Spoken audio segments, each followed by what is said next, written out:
quand je rentrais des courses, en fait, j'entendais la sonnette du collège le matin. Je dormais devant le collège. Ah, il y a eu des périodes où tu allais au collège quand même? Ouais, j'allais au collège de ma 6e à la moitié de la 4e, et après on a fait du coup la 3e avec le CNED. Je rentrais du coup de la course le dimanche soir, le matin je me réveillais, je sortais de la caravane, j'étais devant l'école. Putain. Ça c'était dingue. Et pourquoi donc, vous dormiez sur le parking de l'école? Bah ouais, parce qu'on rentrait, c'était plus simple, on n'avait pas forcément d'endroit où se poser exactement. Donc on dormait chez mon cousin la plupart du temps, on mettait la caravane là-bas. Mais vu qu'il était déjà très tard, on gagnait du temps à se poser devant le collège. Et après, j'allais en cours directement. Donc non, j'avais pas beaucoup d'amis. J'avais beaucoup de gens qui me disaient ah oui, t'es un gitan, qu'est-ce que tu fais ici? Et moi, j'ai un grand respect pour la communauté des gens du voyage, d'ailleurs, qui nous avaient vendu la caravane à l'époque. Ah, c'est vrai? Bah oui.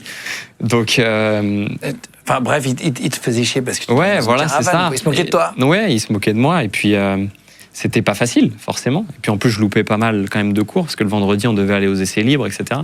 Et même le proviseur de l'école à l'époque, il me dit il faut que vous arrêtiez de faire ça. Honnêtement, vous irez nulle part. C'est un sport de riches. Ça sert à rien que vous fassiez ça. C'est comme le tennis, un revers et tout s'arrête, il m'avait dit. Monsieur le proviseur, merci de m'avoir ruiné mes rêves, mais j'y ai réussi.